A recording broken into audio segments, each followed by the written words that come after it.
मिसळण्याचा योग आला नव्हता, आज सुदैवाने तो आला. मी धन्य समजतो आणि गौरवपत्र वाचण्यास सुरुवात करतो. मनपा प्राथमिक शाळा जंगमवाडी नांदेड.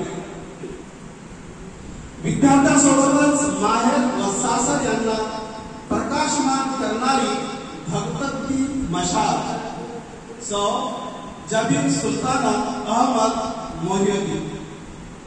गौरवपत्र. डॉक्टर कलामांचा एक विचार आहे, मी त्यांच्यासाठी ते अर्पण केलंय. चिकित्सा ज्ञान देती, नम्रता मान देती है, योग्यता स्थान देती है. जब तीनों मिल जाए एक साथ तो व्यक्ति को सम्मान देती है. Doctor APJ Abdul Kalam.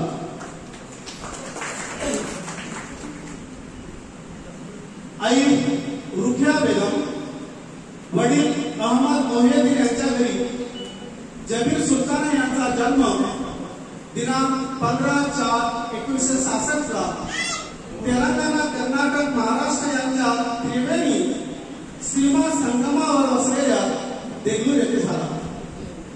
तसं वडिलांचं गाव यलाबुर्गा कामारेड्डी तर आईचं गाव शेवाळा देगलूर हे होय. वडिलांच्या घरात पोलीस पाटील तर आजोळी जमीनदार इनामदार पटेल अशी सर्वश्रुत ओळख. आई नीतिवंत, प्रेमळ, वात्सल्य सिंधू तर वडील सर्वांच्या हृदयातील दीनबंधू. वडिलांचे घर शिक्षण संस्काराने समृद्ध तर आजोळी शेती दूध भातीने संपन्न.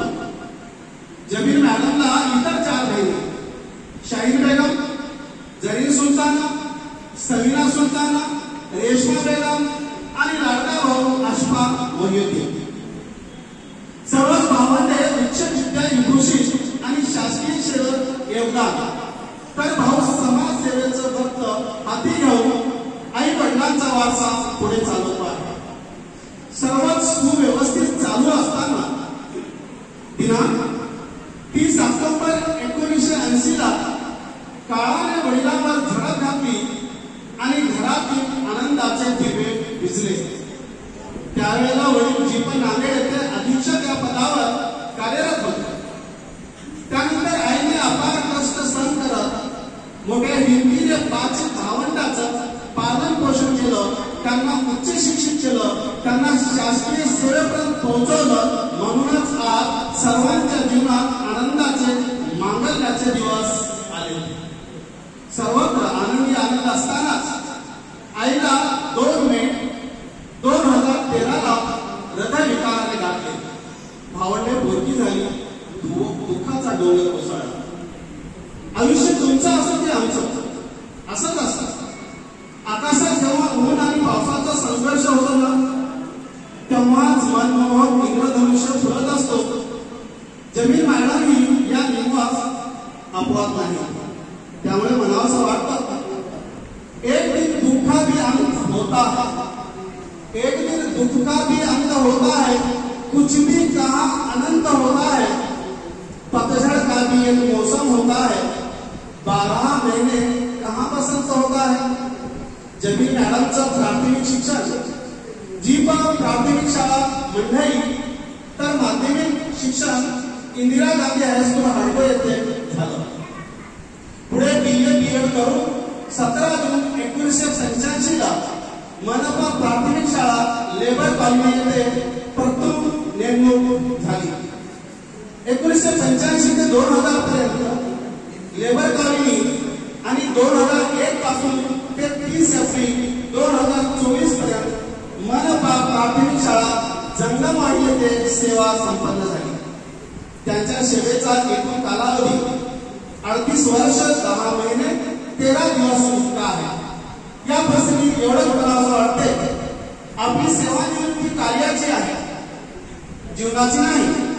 आता तर पुढे पाऊलवाट संपली, आता तर पुढे पाऊलवाट संपली, पुढे समृद्धीचा महामार्ग आहे. फक्त चालत जा, जीवनाचा आस्वाद घेत राहा. जेव्हा मॅडमला नोकरी लागली त्यावेळेला सय्यद मजहर हुसेन मनपा नांदेड येथे नगरसेवक तथा शिक्षक सभापती होते. मॅडम अतिसुंदर आणि सुसंस्कारी असल्याची खबर मजार हुसेन साहेबांना लागली आणि रीतसर मागणीतून पुढे इस्लामी रीतिरिवाजानुसार 6 मार्च 1986 ला विवाह बंधनात ते दोघे बांधल्या गेले. या सुखी समाधानी हर्षाच्या संसार रेल्वेवर मुलगा शोएब आफाक 1 मार्च 1987 ला तर मुलगी इब्रत फातिमा 15 सप्टेंबर 1990 ला ही मुलं उमलली. मुलीचे लग्न हसन अल कसेर यांच्यासोबत 28 डिसेंबर 2015 ला पार पडले तर मुलाचे लग्न फातिहा अमरीन सय्यद अतर हुसेन यांच्याशी 15 एप्रिल 2017 ला नांदेडमध्येच थाटामाटात संपन्न झाले.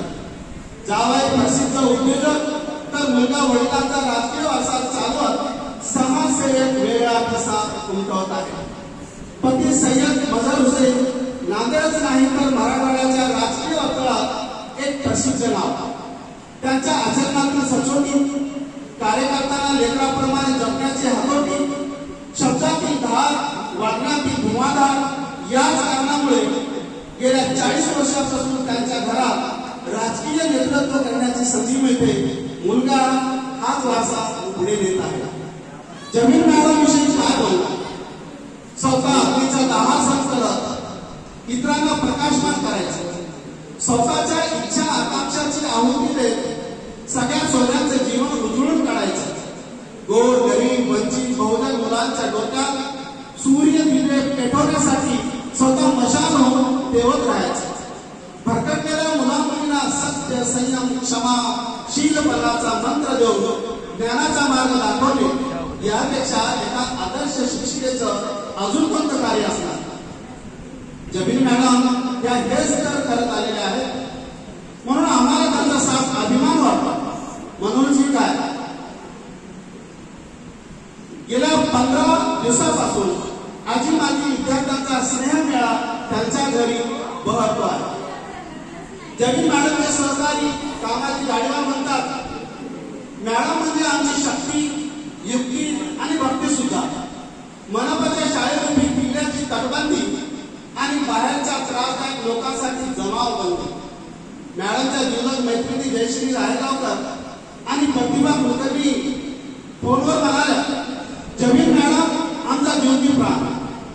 आमच्या मैत्रीत जात धर्म कधी जाळवा नाही. आजच्या दिवशी त्यांच्या मनाची घालमेल आम्ही समजू शकतो. असंख्य आठवणीच्या शेकडो मधमाच्या डोक्यावर घोंगावतच, परंतु काही काळजालाही दंश करतात.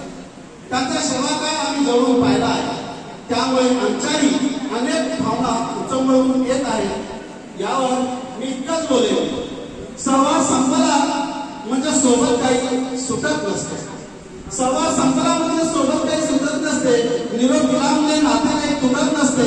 धागे असतात जुळलेले हृदयाशी, धागे असतात जुळलेले हृदयाशी. सहकारी दूर गेला तरी प्रेम काही अटत नसते. आयुष्याचे 38 वर्ष मनपाच्या प्रांगणात घालून घरी परतत असताना जीव आकाशी टांगला जातो. ते सत्यच. असंख्य आठवणी हृदयाच्या गाभाला जिम्मापुरी खेळताना मन मात्र विरहाची तीव्र भावना अनुभवत आहे. हेही निर्विवाद सत्य.